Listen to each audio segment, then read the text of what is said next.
नमस्कार दोस्तों, आपका बहुत बहुत स्वागत है केवी क्लासेस के इस यूट्यूब चैनल पर। मैं विपिन कुमार आप सबका बहुत बहुत स्वागत करता हूं। तो आज मैं आप सबके लिए लेकर आ चुका हूं बिहार स्पेशल, जिसमें हम बिहार स्पेशल जीके के बारे में थोड़ा डिस्कशन करने वाले हैं। इसमें जितने भी क्वेश्चन दिए गए हैं ये बहुत ही इंपॉर्टेंट है। अगर आप बिहार पुलिस की तैयारी कर रहे हो, ठीक है, बिहार पुलिस या फिर आप बिहार दरोगा की तैयारी कर रहे हो, तो आपके लिए बिहार स्पेशल जीके पढ़ना बहुत ही इंपॉर्टेंट है। इसमें जितने भी इंपॉर्टेंट सवाल जो कि आपके एग्जाम में पूछा भी गया है कई बार, वो भी इसमें हम लोगों ने ऐड किए हैं। तो अगर आप इन एग्जाम्स की तैयारी कर रहे हो, बिहार से रिलेटेड किसी भी एग्जाम की तैयारी कर रहे हो जिसमें जीके पूछा जाता है, तो आपके लिए बड़ा ही महत्वपूर्ण है कि आप बिहार का जीके अच्छे से पढ़ें। ठीक है, इसमें हम लोगों ने हिस्ट्री, ज्योग्राफी, इकोनॉमिक्स सारी चीज़ों को अच्छे से डिस्कस किया है। अब इसका पीडीएफ आपको कहाँ मिलेगा ये मैं आपको वीडियो के बीच में बता दूंगा, इसलिए आपको वीडियो के अंत तक बने रहना है। जो भी बच्चे हमारे चैनल पर नए हैं, हमारे चैनल को जरूर सब्सक्राइब कर लें, क्योंकि आने वाले समय में बिहार पुलिस को लेकर या किसी भी एग्जाम को लेकर केवी क्लासेस जो है आपके बीच लगातार अच्छे अच्छे मटेरियल्स प्रोवाइड करेगी। तो चलिए स्टार्ट करते हैं आज का हमारा बिहार स्पेशल जीके का वीडियो। सबसे पहले हम बिहार का जो मैप है, जो बिहार का मैप है उसको हम अच्छे से जान लेते हैं कि हमारा मैप कैसा है। तो सबसे पहले ये जानिए कि इसके नॉर्थ में क्या है। आप सबको पता है कि बिहार के नॉर्थ में नेपाल है, यानी बिहार के उत्तर में क्या है, नेपाल है। उसी प्रकार बिहार के दक्षिण में क्या है, तो बिहार के दक्षिण में झारखंड है। अब हम आ जाते हैं वेस्ट साइड में। तो बिहार के वेस्ट में क्या आ जाता है, उत्तर प्रदेश। ईस्ट में क्या है आपका, पश्चिम बंगाल, यानी कि बिहार के पूरब में पश्चिम बंगाल है और बिहार के पश्चिम में उत्तर प्रदेश है। तो इस प्रकार से आपका बिहार का चौहद्दी है, जो कि आपको बिल्कुल याद होना चाहिए। अब यहाँ से आप देख सकते हैं, यहाँ ऊपर से जो एरो बना हुआ है ग्रीन कलर का, यहाँ से लेकर यहाँ तक की जो ये दूरी है ये 362 किलोमीटर की है। ठीक है, और यहाँ से यहाँ तक की दूरी जो ये नीचे वाला एरो है ये आपको 483 किलोमीटर की दूरी है। तो ये पूरा बिहार का क्षेत्र है, जो कि एक मैप के थ्रू आप देख सकते हैं। इसमें आपका सारा जिला यहाँ पे दिख रहा होगा। जैसे यहाँ पे आपका पश्चिम चंपारण, यहाँ पे पूर्वी चंपारण, यहाँ पे गोपालगंज है, यहाँ पर आपका भोजपुर है। तो इस प्रकार से आपका सारा जिला है। अब मैं डिस्कस करूंगा इस वीडियो में कि आपके कितने जिले हैं, सबसे साक्षरता वाला जिला कौन है और न्यूनतम साक्षरता वाला जिला कौन है, सबसे अधिक क्षेत्रफल वाला जिला कौन है। इस तरह के जितने भी सवाल है वो मैं आपको इसमें डिस्कस करूंगा। तो बिना कहीं गए आप पूरा वीडियो अंत तक देखें, आपको ये जरूर पसंद आएगा और आपके एग्जाम में ये आपको काफी मदद करेगा। तो चलिए सबसे पहले हम लोग जान लेते हैं बिहार का इतिहास। आप लोग को पता है कि बिहार बड़ा ही गौरवशाली राज्य रहा है। सबसे पहले यहाँ पर क्या हुआ करता था, मगध, जो कि मगध, अगर आप लोगों ने अगर प्राचीन इतिहास पढ़ा होगा तो प्राचीन इतिहास में मगध के उत्कर्ष के बारे में आप लोग को पता ही होगा। तो बड़ा ही गौरवशाली राज्य रहा है हमारा बिहार। तो चलिए बिहार का इतिहास में हम लोग पहला पॉइंट देखते हैं। यहाँ पे क्या है, पहला पॉइंट है प्राच्य या पूर्व देश 12वीं शताब्दी के अंत में बौद्ध बिहारों की बहुलता के कारण क्षेत्र का नाम बिहार बाद में बिहार परिचित हो गया। तो इस प्रकार से बिहार का नाम बिहार पड़ा। पहले इसको क्या बोला जाता था, तो इसको बिहार बोला जाता था। हमारा अगला पॉइंट है बौद्ध अनुयायियों के प्रार्थना स्थल या उपासना स्थल मठों को बिहार कहते हैं। ठीक है, बिहार किसको बोलते हैं, तो बौद्ध अनुयायियों के प्रार्थना स्थल या उपासना स्थल मठों को बिहार कहते हैं। क्योंकि बिहार में बहुत ही बौद्ध धर्म के अनुयायी थे, फॉलोअर्स थे, इस वजह से इसको क्या कहने लगे थे, पहले इसको बिहार कहा जाता था। बाद में इसका नाम बदल के क्या हो गया, बिहार हो गया। चलिए अब अगला पॉइंट देखते हैं। अगला पॉइंट है यही बिहार जो तुर्कों द्वारा दिया गया है वह बाद में बिहार बन गया। तो तुर्कों द्वारा इसको बिहार कहा जाता था, अब बाद में इसका नाम क्या पड़ गया, बिहार बन गया। तो अभी हम लोग क्या नाम से जानते हैं, बिहार नाम से अपने राज्य को जानते हैं। बिहार शब्द बिहार का अपभ्रंश रूप है। तो बिहार शब्द जो है बिहार का क्या है, अपभ्रंश रूप है। आपका अगला पॉइंट है यह शब्द बौद्ध बिहारों के क्षेत्रीय बहुलता के कारण तुर्कों द्वारा दिया गया था। तो ये जो बौद्ध हैं, जो भी बौद्ध के फॉलोअर्स थे, उनके बहुलता के कारण बिहार का नाम बिहार पड़ा था। ठीक है, पहले बिहार था, अभी बिहार है। इस प्रकार से हम लोग जानेंगे कि बिहार का नाम बिहार कैसे पड़ा। पहले इसे बिहार कहा जाता था, अभी से क्या कहा जाता है, बिहार कहा जाता है। अब हम जानते हैं कि बिहार की स्थापना कब हुई। तो बिहार की स्थापना कब हुई, आपका 1 अप्रैल 1912 में हुई। तो हम हर वर्ष बिहार दिवस कब मनाते हैं, 1 अप्रैल को मनाते हैं। अगर आपसे सवाल पूछ दिया जाए कि बिहार की स्थापना कब हुई थी, तो इसका आंसर क्या हो जाएगा, 1 अप्रैल 1912 में। अब चलिए हम जानते हैं बिहार के भूगोल के बारे में। बिहार के जो भूगोल के सवाल बनते हैं यहीं से बनते हैं। चलिए इसमें जान लेते हैं। सबसे पहला है इसका आकार। जो बिहार का आपका आकार है ये कैसा है, आयताकार आकार है, जैसे शुरुआत में मैंने आपको मैप दिखाया।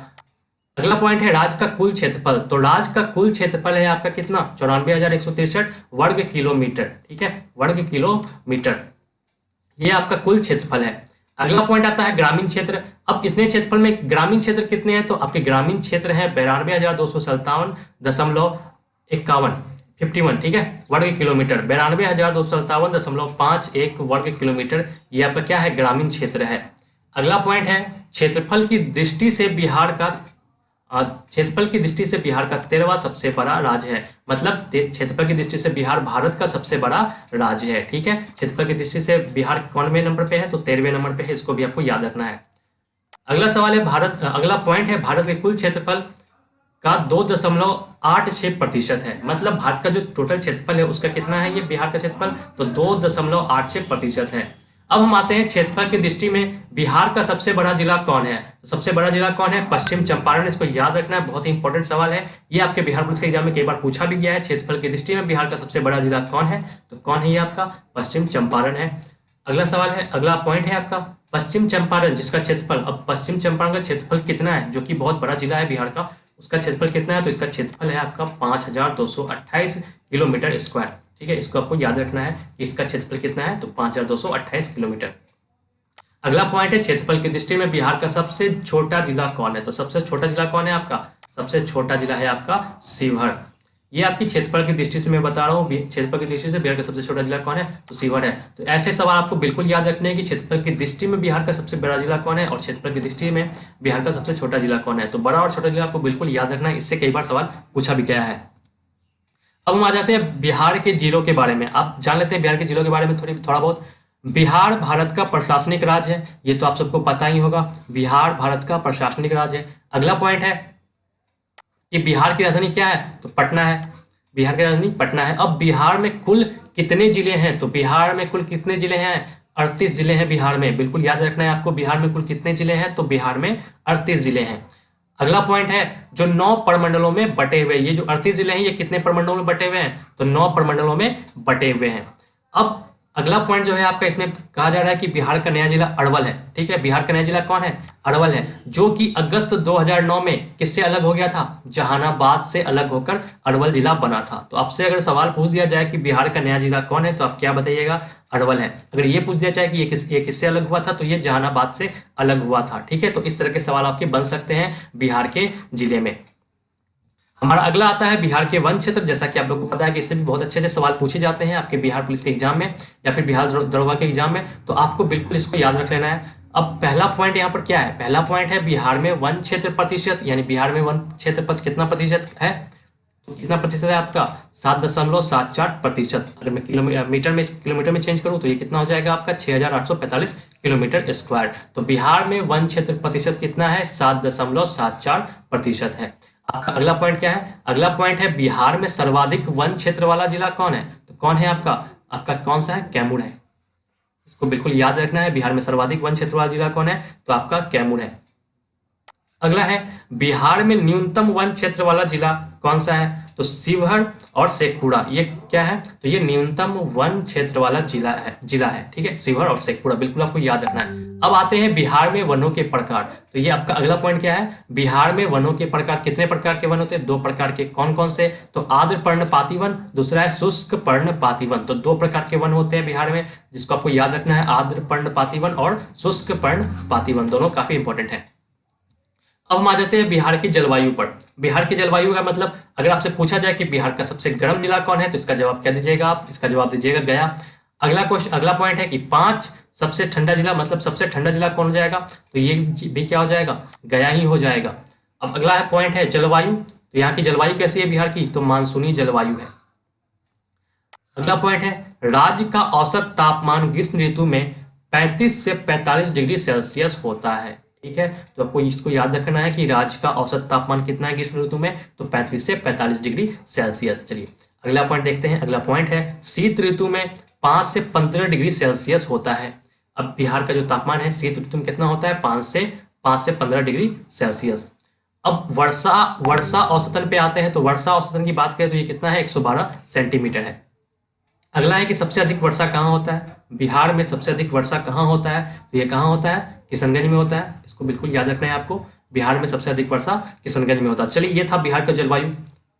अब अगला आ जाती है बिहार का जनसंख्या। बिहार की जनसंख्या में देश की कुल जनसंख्या में बिहार का कौन सा स्थान है? तो बिहार का तीसरा स्थान है। देश की कुल जनसंख्या में बिहार का तीसरा स्थान है। अगला पॉइंट है कुल जनसंख्या कितनी है बिहार की? तो 10.38 करोड़ है कुल जनसंख्या बिहार की। अब इसमें बात किया जाए कि पुरुष की जनसंख्या कितनी है? तो पुरुष की जनसंख्या कितनी है? 5.42 करोड़। अगला पॉइंट है कि महिला की जनसंख्या कितनी है? तो ये कितनी है? 4.98 करोड़। तो पुरुष की जनसंख्या कितनी थी आपकी 5.42 करोड़ और महिला की जनसंख्या 4.98 करोड़। अगला पॉइंट आता है कुल जनसंख्या में ग्रामीण जनसंख्या का प्रतिशत कितना है, यानी कि बिहार में कुल जनसंख्या में ग्रामीण जनसंख्या का प्रतिशत कितना है, तो 88.7% है। तो बिहार में ग्रामीण जनसंख्या जो है वो काफी है। अगला है कुल जनसंख्या में शहरी जनसंख्या का प्रतिशत, तो यहाँ से आप आराम से बता सकते हो कितना है 11.29%, यानी कि 11.29% क्या है, ये शहरी जनसंख्या है बिहार की। तो आप कह सकते हो बिहार में मैक्सिमम क्या है, तो ग्रामीण क्षेत्र है। अगला पॉइंट आता है कि अनुसूचित जनजातियों की जनसंख्या कितनी है बिहार में। अनुसूचित जनजाति मतलब एसटी, ठीक है, शेड्यूल्ड ट्राइब्स, एसटी की जनसंख्या कितनी है, तो कितनी है यहाँ पर 7,58,351।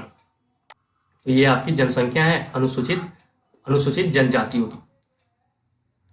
अगला आता है बिहार के जनसंख्या जिले। अब हम आते हैं बिहार के जनसंख्या जिले के सेक्शन में पहले पॉइंट पर, सर्वाधिक अनुसूचित की आबादी वाला जिला कौन है। सर्वाधिक अनुसूचित जाति की आबादी वाला जिला कौन है, तो गया है। अनुसूचित जाति का मतलब क्या है यहाँ पर, एससी, ठीक है।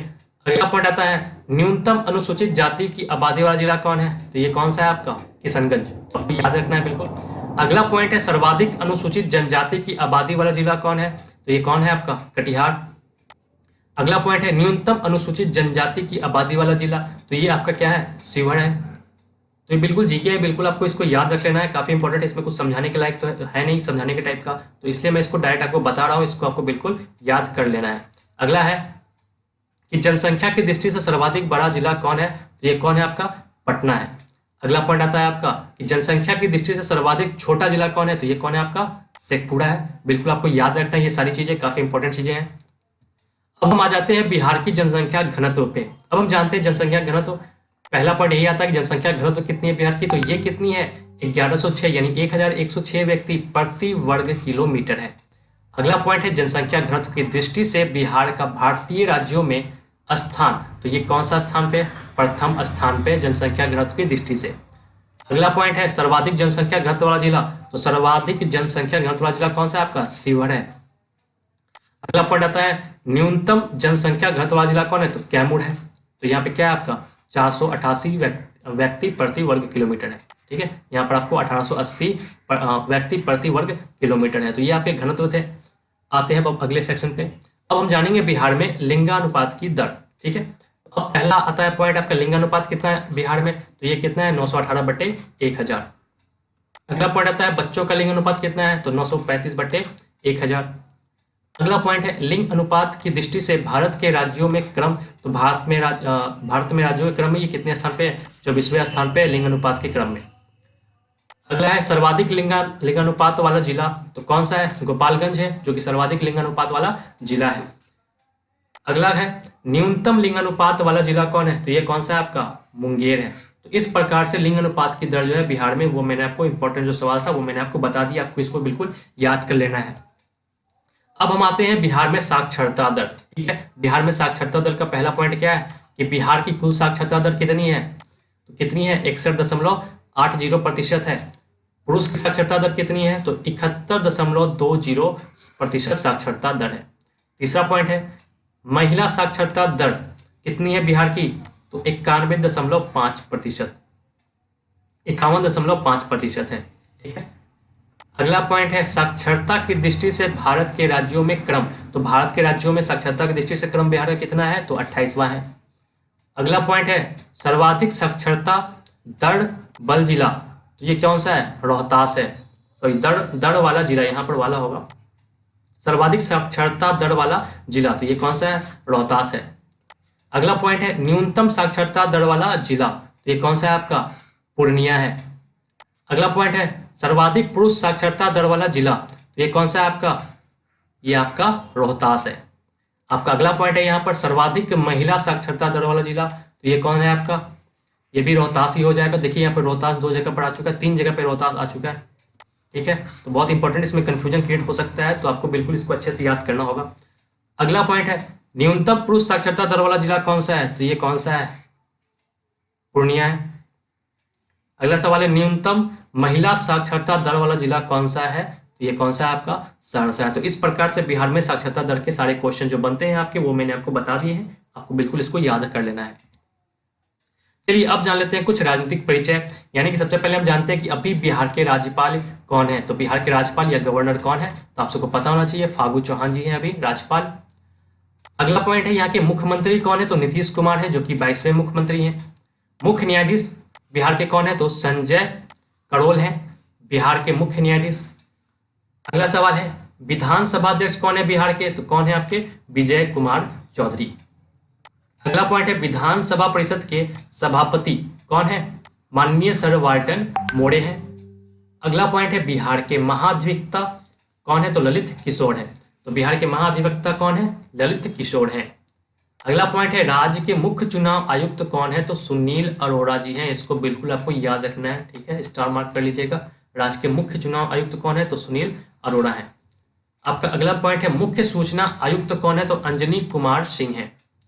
अगला पॉइंट है बिहार लोकायुक्त न्यायमूर्ति श्याम कृष्ण शर्मा जी हैं बिहार के लोकायुक्त। अब अगला पॉइंट आता है कि बिहार लोक सेवा आयोग के अध्यक्ष कौन है, तो बिहार लोक सेवा आयोग यानी बीपीएससी के अध्यक्ष कौन है, तो शिशिर सिन्हा जी हैं। अगला पॉइंट आता है बिहार राज्य मानवाधिकार आयोग के अध्यक्ष कौन है, तो ये कौन है, चीफ जस्टिस HL दत्तू। चलिए अगला पॉइंट है, अगला पॉइंट क्या है आपका, बिहार राज्य महिला आयोग की अध्यक्ष, ये कौन है, दिलमणि मिश्रा। आपका लास्ट पॉइंट है बिहार राज्य वर्ग आयोग के अध्यक्ष कौन है, तो ये कौन है, भगवान लाल सहनी है।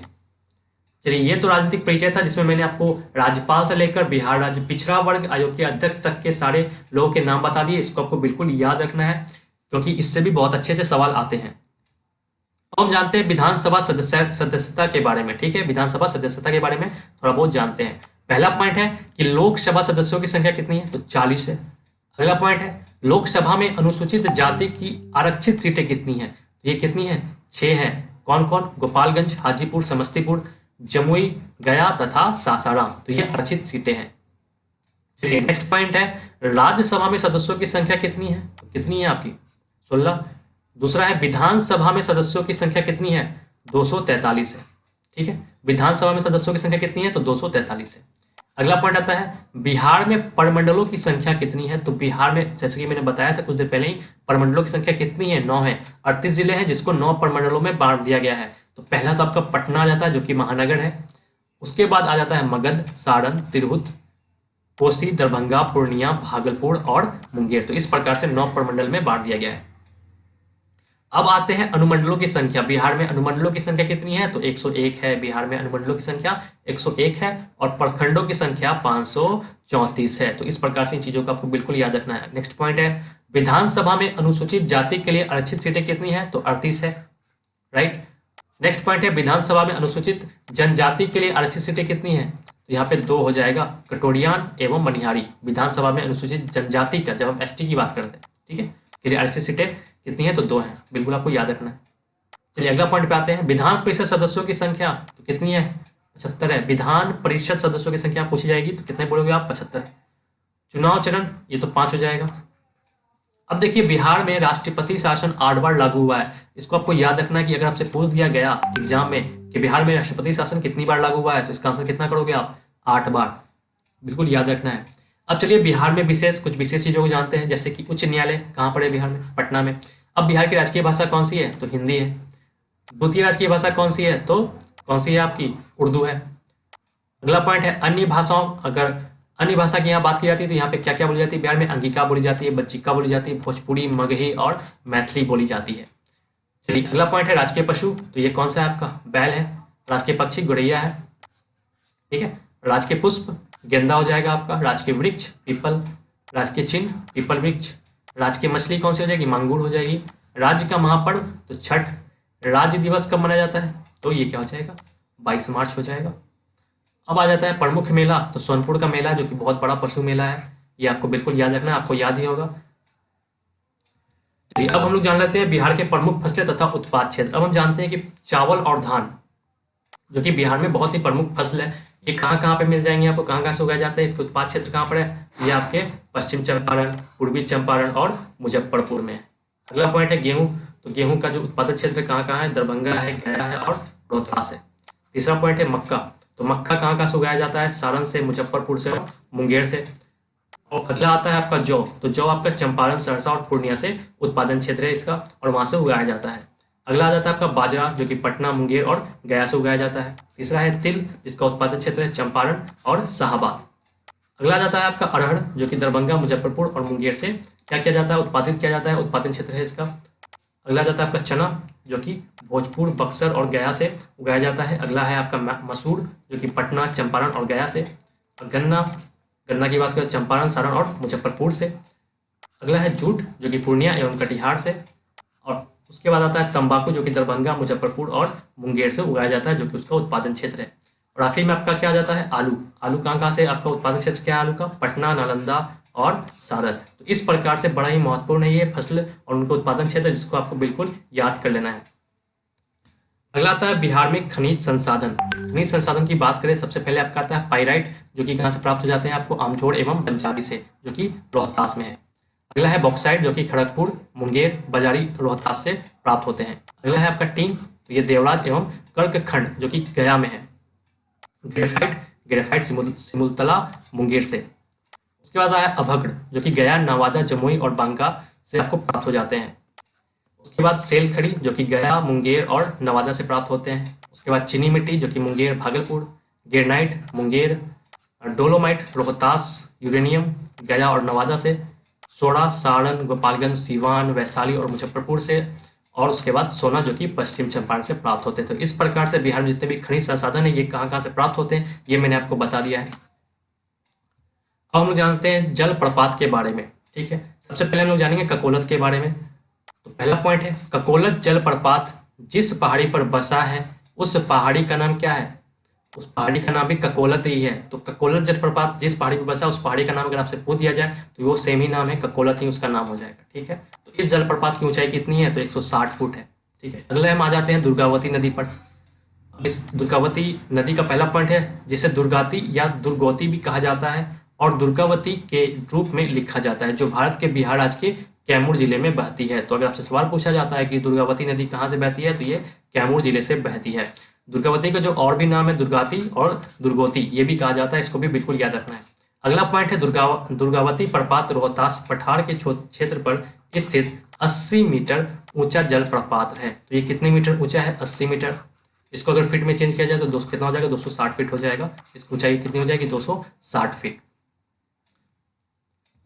अब जानते हैं बिहार के कुछ प्रमुख लोक नृत्य। ठीक है, तो प्रमुख लोक नृत्य यहाँ दे दिए गए आपके झझिया नृत्य है, विद्यापत नृत्य है, कटखोरवा नृत्य है, धोबिया नृत्य है, पावड़िया नृत्य है, जोगिरा नृत्य है, झरनी नृत्य है, कड़िया झूमर नृत्य है और खीरडी नृत्य है। ये कुछ प्रमुख बिहार के नृत्य हैं जो कि आपको बिल्कुल ध्यान में रखना है। अब हम जान लेते हैं बिहार के प्रचलित लोक नाट्य। जो बिहार के प्रचलित लोक नाट्य हैं उसमें कौन कौन से आ जाते हैं? जट जाटिन आ जाते हैं, सामा चकेवा, विदेशिया, भाकुली बंका, डोक कच्छ और कीर्तनिया। तो इस प्रकार के प्रचलित लोक नाट्य हैं जो कि आपको ध्यान में रखना है। अब आ जाते हैं बिहार के लोकगीत। तो लोकगीत में आप लोग को पता होगा कि मटियाली, बिरहा, निर्गन, सोहर, चैता, कोहबर और झूमर है। तो इस प्रकार का ये बिहार का लोक नृत्य है। अब प्रमुख सिंचाई के साधन क्या है बिहार में? जैसा कि बिहार ग्रामीण क्षेत्र है तो सिंचाई के जो प्रमुख साधन है वो क्या हो जाएंगे इसके? वो हो जाएंगे आपके नहर, तालाब, कुआं और नलकूप। तो इस प्रकार के क्या है यहाँ पे ये इसके सिंचाई क्षेत्र हैं। तो चलिए अब नेक्स्ट पॉइंट पे आते हैं। अब हम आ जाते हैं बिहार के प्रमुख नदियां पर। तो बिहार के प्रमुख नदियां कौन कौन सी है? तो ये आपकी कौन कौन सी नदी है? पहले तो गंगा नदी है, उसके बाद घाघरा, गंडक नदी, बूढ़ी गंडक नदी, बागमती नदी, कमला नदी, कोसी नदी, जिसको बिहार का शोक भी कहा जाता है कोसी नदी को। तो इस प्रकार से इसको याद रखिएगा। अगला आता है महानंदा नदी, सोन नदी, फाल्गु नदी, पुनपुन नदी, अजय नदी, कर्मनाशा नदी, चानन नदी, क्यू नदी और सकरी नदी। तो किस प्रकार से ये बिहार की प्रमुख नदियां हैं जिसमें आपको कोसी को बिल्कुल याद रखना है और गंगा नदी को भी याद रखना है। लेकिन ये सारे बड़े इंपॉर्टेंट हैं, इन सबको आपको ध्यान में रखना है। अगला जाता है बिहार के प्रमुख हवाई अड्डे। अगर हवाई अड्डे की बात करें बिहार के प्रमुख हवाई अड्डे के, तो ये कहाँ पे है? जयप्रकाश नारायण अंतर्राष्ट्रीय हवाई अड्डा भारत में बिहार राज्य की राजधानी पटना से 5 किलोमीटर दक्षिण पश्चिम स्थित है। यह भारत का 16वां सबसे व्यस्त हवाई अड्डा है और 2015-16 में सालाना यात्री यातायात में 32% की वृद्धि हुई है। यानी कि सबसे बड़ा जो हवाई अड्डा है वो कौन सा है? तो जयप्रकाश नारायण अंतर्राष्ट्रीय हवाई अड्डा है, जो कि कहाँ पर स्थित है? आपका पटना में स्थित है। ठीक है, बिहार राज्य के राजधानी पटना से 5 किलोमीटर दक्षिण स्थित है। यह भारत की का 16वां सबसे व्यस्त हवाई अड्डा है। अगर आपसे सवाल पूछा जाए कि 16वां सबसे व्यस्त हवाई अड्डा कौन सा है, तो आप बिहार का जयप्रकाश नारायण अंतर्राष्ट्रीय हवाई अड्डा का नाम बताएंगे। ठीक है, यहाँ तक आपको चीजें समझ आ चुकी होंगी। अब हम आ जाते हैं बिहार में प्रथम। पहला आपका पॉइंट है यहाँ पर, बिहार का प्रथम गणराज्य किसे कहा जाता है, तो किसे कहा जाता है, वज्जित संघ को कहा जाता है, जो कि कहाँ पर वैशाली में है। दूसरा पॉइंट है, प्राचीन बिहार का प्रथम विश्वविद्यालय किसे कहा जाता है, तो नालंदा विश्वविद्यालय। आप सबको पता होगा, अगर आप लोगों ने इतिहास पढ़ा है तो प्राचीन बिहार का प्रथम विश्वविद्यालय किसे कहा जाता है, नालंदा विश्वविद्यालय को कहा जाता है, जिसको बख्तियार खिलजी ने क्या किया था, डिस्ट्रॉय किया था, नष्ट किया था। ठीक है, अगला पॉइंट है आपका, किस विश्वविद्यालय को आधुनिक बिहार का प्रथम विश्वविद्यालय कहा जाता है, तो ये आपका पटना विश्वविद्यालय है, जिसको विश्वविद्यालय का आधुनिक बिहार का प्रथम विश्वविद्यालय कहा जाता है। ठीक है, तो इसको आपको बिल्कुल याद रखना है। नेक्स्ट पॉइंट है, बिहार के प्रथम न्यायाधीश कौन थे, तो भारत के प्रथम न्यायाधीश कौन थे, तो ये थे आपके सर एडवर्ड देस चैम्पर्स चामियार। ठीक है, सर एडवर्ड देस चैम्पर्स चामियार जो थे बिहार के प्रथम न्यायाधीश थे। अगला पॉइंट है, बिहार की प्रथम महिला मुख्यमंत्री कौन थी, तो ये आपकी कौन थी, श्रीमती राबड़ी देवी। नेक्स्ट पॉइंट आ जाता है कि बिहार के प्रथम राज्यपाल कौन थे, तो जयराम दास दौलतराम बिहार के प्रथम राज्यपाल थे। अगला पॉइंट है, बिहार के प्रथम मुस्लिम मुख्यमंत्री कौन थे, तो ये कौन है आपके अब्दुल गफूर जो है भारत के प्रथम मुस्लिम मुख्यमंत्री हैं। ठीक है, तो इस प्रकार से बिहार में जो भी प्रथम यहाँ पर चाहे मुख्यमंत्री की बात करें या न्यायाधीश की बात करें, तो ये सारे सवाल मैंने आपको बता दिए हैं।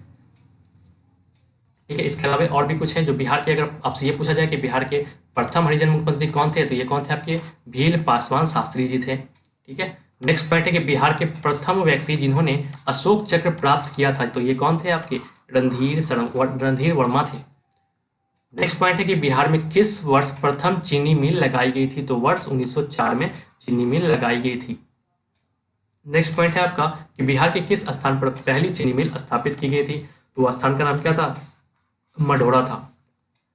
अगला पॉइंट है, बिहार का प्रथम तेल शोधक कारखाना कौन सा था, तो वो कौन सा था आपका बरौली रिफाइनरी, जो कि क्या था, तेल शोधक कारखाना था। बिहार का प्रथम तेल शोधक कारखाना बरौली रिफाइनरी थी। नेक्स्ट पॉइंट है कि बिहार का प्रथम दूरदर्शन प्रसारण केंद्र कहाँ अवस्थित है, तो ये कहाँ अवस्थित है, ये मुजफ्फरनगर में अवस्थित है। नेक्स्ट पॉइंट है कि बिहार का प्रथम विज्ञान केंद्र कहाँ अवस्थित है, तो ये श्री कृष्ण विज्ञान केंद्र पटना में अवस्थित है। इसको आपको याद रखना है। अगर आपसे सवाल पूछा जाए कि बिहार का प्रथम विज्ञान केंद्र कहाँ अवस्थित है, तो इसका जवाब आपको क्या देना है, श्री कृष्ण विज्ञान केंद्र पटना। नेक्स्ट पॉइंट है कि बिहार का प्रथम स्टेडियम कौन सा है, तो माइनुल हक स्टेडियम पटना में, जो पटना में है, ये आपका प्रथम स्टेडियम है, जो कि बिहार का प्रथम स्टेडियम है। ठीक है, इसके अलावा जितने बच्चे को पीडीएफ चाहिए वो हमारे डिस्क्रिप्शन बॉक्स से आप वहां जाके जो है पीडीएफ ले सकते हैं डिस्क्रिप्शन से। ठीक है, अगर किसी प्रकार का डाउट हो तो आप हमें कमेंट भी कर सकते हैं। चलिए कुछ और सवाल है इसके जो हम लोग देख लेते हैं। बिहार का प्रथम नृत्य भवन कौन सा था। ठीक है, तो बिहार का प्रथम नृत्य भवन कौन सा था, तो भारतीय कला मंदिर, जो कि कहाँ पर है, पटना में है। नेक्स्ट है, बिहार राज्य के प्रथम मुख्यमंत्री कौन थे, तो डॉक्टर श्री कृष्ण सिंह थे प्रथम मुख्यमंत्री। अगला पॉइंट है, बिहार के प्रथम राज्यपाल कौन थे, तो जयराम दौलतराम थे। नेक्स्ट पॉइंट है कि बिहार के प्रथम विधानसभा अध्यक्ष कौन थे, तो ये कौन थे आपके राम दयालु सिंह। अगला पॉइंट ये आता है कि बिहार में प्रकाशित होने वाला पहला हिंदी समाचार पत्र कौन सा था, तो कौन सा था आपका बिहार बंधु था। नेक्स्ट पॉइंट आता है कि बिहार में किस वर्ष प्रथम हिंदी समाचार पत्र बिहार बंधु का प्रकाशन हुआ, तो बिहार बंधु जो कि पहला प्रकाशित होने वाला हिंदी समाचार पत्र था वो वर्ष 1872 में प्रकाशित हुआ था। चलिए नेक्स्ट पॉइंट आता है कि बिहार में प्रथम हिंदी दैनिक समाचार पत्र कौन सा था, तो ये कौन सा था आपका सर्वहितोषी था। अगले पॉइंट में आता है किस वर्ष बिहार में पहली बार हिंदी दैनिक समाचार पत्र प्रकाशित किया गया, किस वर्ष किया गया, तो वर्ष 1880 में किया गया। अगला पॉइंट है कि बिहार का प्रथम अंग्रेजी दैनिक समाचार पत्र कौन सा था, तो ये कौन सा था बिहार हेराल्ड था। तो इस प्रकार से काफी महत्वपूर्ण सवाल है जो कि मैंने आपको भी बताए, इन सबको आप बिल्कुल रख लीजिएगा क्योंकि बिहार पुलिस के एग्जाम में और बिहार दरोगा के एग्जाम में इस तरह के सवाल काफी पूछे जाते हैं। चलिए लास्ट में हम लोग कुछ बिहार का प्राचीन इतिहास के बारे में जान लेते हैं, जो कि ऐतिहासिक आंदोलन हुए हैं उन सब चीज़ के बारे में थोड़ा बहुत हम लोग इसमें चर्चा कर लेते हैं, जो कि बड़ा ही इंपॉर्टेंट है। पहला पॉइंट है कि 1929 में बिहार की किस महिला ने लाहौर कांग्रेस अधिवेशन में बिहार का नेतृत्व किया था, किसने किया था, चंद्रावती देवी ने किया था। ठीक है, चंद्रावती देवी ने किया था। अगला पॉइंट है कि बिहार में किस महिला को बिहार की लक्ष्मीबाई के नाम से प्रसिद्ध है, तो राम स्वरूप देवी जी हैं जो कि बिहार में बिहार की लक्ष्मीबाई के नाम से प्रसिद्ध है। नेक्स्ट पॉइंट है कि बिहार में वहाबी आंदोलन किस वर्ष हुआ था, किस वर्ष हुआ था, 1828 में हुआ था। अगला पॉइंट आता है कि बिहार में किस वर्ष पृथक प्रांत के गठन की मांग प्रस्तुत की गई थी? तो वर्ष 1906 में यह मांग प्रस्तुत की गई थी। अब नेक्स्ट पॉइंट है कि किस वर्ष बिहार में असहयोग आंदोलन का प्रारंभ किया गया? तो वर्ष 1920 में इसका प्रारंभ किया गया था, जो कि बिहार से इसका स्टार्ट हुआ था असहयोग आंदोलन। अगला पॉइंट है कि भारतीय राष्ट्रीय कांग्रेस का 27वां सम्मेलन बिहार में किस स्थान पर हुआ था? तो किस स्थान पर हुआ था? पटना में हुआ था। पटना में कहाँ हुआ था? तो बांकीपुर में हुआ था। और वो वर्ष कौन सा था? तो 1912 था। ठीक है, नेक्स्ट पॉइंट आ जाता है आपका कि बिहार में किस वर्ष गणराज्य दल का गठन बिहार में किस वर्ष स्वराज दल गठन किया गया? तो वर्ष 1923 में इसका गठन किया गया। अगला पॉइंट है कि बिहार में किस वर्ष नमक सत्याग्रह आंदोलन का प्रारंभ हुआ? तो कब हुआ आपका? 15 अप्रैल 1930 को। नेक्स्ट पॉइंट आ जाता है कि बिहार में 1919 में खिलाफत आंदोलन का नेतृत्व किस व्यक्ति ने किया था? तो किसने किया था? स्वामी विद्यानंद ने किया था। अगला पॉइंट ये आता है कि स्वामी विद्यानंद के नेतृत्व में बिहार में कौन सा आंदोलन हुआ था? तो कौन सा आंदोलन हुआ था? किसान आंदोलन। अगर आपसे पूछा जाए कि किसान आंदोलन बिहार में हुए किसान आंदोलन का नेतृत्व किसने किया था बिहार से, तो कौन थे? आपके स्वामी विद्यानंद थे। तो इस प्रकार से बिहार का प्राचीन इतिहास से मैंने सारे सवाल आपसे डिस्कस कर लिए। इसके अलावा भूगोल से या फिर साक्षरता दर से और लिंगानुपात से भी बहुत सारे सवाल हम लोगों ने डिस्कस किए, जो कि आपके आने वाले बिहार पुलिस एग्जाम में बहुत ही महत्वपूर्ण है। जितने बच्चों ने हमारे चैनल को सब्सक्राइब नहीं किया तो जरूर हमारे चैनल को सब्सक्राइब कर ले, क्योंकि आने वाले समय में बिहार पुलिस, बिहार दरोगा या फिर एसएससी के किसी भी एग्जाम के रिगार्डिंग केवी क्लासेस जो है लगातार आपके बीच मटेरियल्स प्रोवाइड करता रहेगा। Thank you so much for watching. आप हमारे ऐसे ही